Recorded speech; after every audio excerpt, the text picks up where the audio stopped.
Bonjour à vous, ravi de vous retrouver sur France 24 et bienvenue si vous nous rejoignez dans Paris Direct à la une. Ce mercredi, calme précaire à Goma, dans l'est de la République démocratique du Congo. La diplomatie peut-elle résoudre la crise en République démocratique du Congo? C'est l'enjeu d'un sommet de la communauté est-africaine qui devrait se tenir ce mercredi à Nairobi, mais rien n'est moins sûr. Le président de la RDC, Félix Tshisekedi, n'a pas prévu de participer à la réunion, annonce de sa cellule de communication ce matin, alors que le sort de Goma apparaît presque scellé. Les rebelles du M23, soutenus par des troupes rwandaises, contrôlent désormais l'aéroport et une partie du centre de la ville.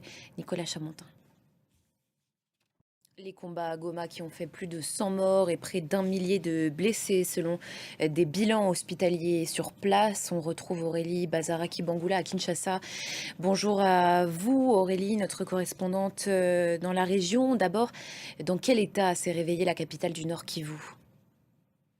Eh bien, écoutez, dans le centre de Goma, les tirs et les détonations se font toujours entendre. Mais Bazara Kibangula en direct de Kinshasa. Merci beaucoup à vous Aurélie. C'est une décision qui met en danger l'avenir de millions de civils selon l'ONU. Israël va cesser tout contact avec l'UNRWA, l'agence de l'ONU pour les réfugiés palestiniens, qui doit quitter le territoire israélien d'ici demain, jeudi.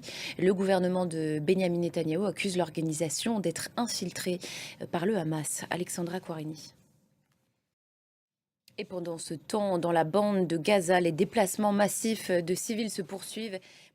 C'est une première depuis la chute de Damas en décembre dernier. Deux hauts responsables russes ont rencontré hier les nouveaux maîtres de la Syrie. La Russie souhaite conserver ses deux bases militaires dans le pays, mais la partie est loin d'être jouée pour Moscou, ancien soutien indéfectible, je le rappelle, du régime déchu de Bachar el-Assad.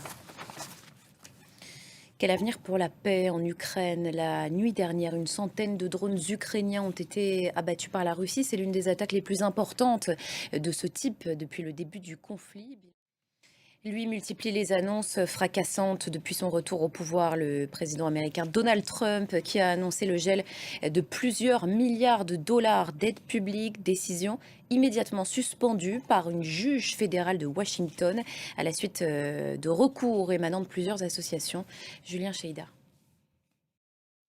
Dans l'actualité également, cette nouvelle bousculade mortelle en Inde. Au moins 15 personnes ont perdu la vie à Prayagraj, dans le nord du pays. Le drame s'est produit lors du pèlerinage hindou géant de la Kumbh Mela, un rassemblement organisé tous les 12 ans, présenté comme le plus important de tous les temps. Thibaut Franceschi.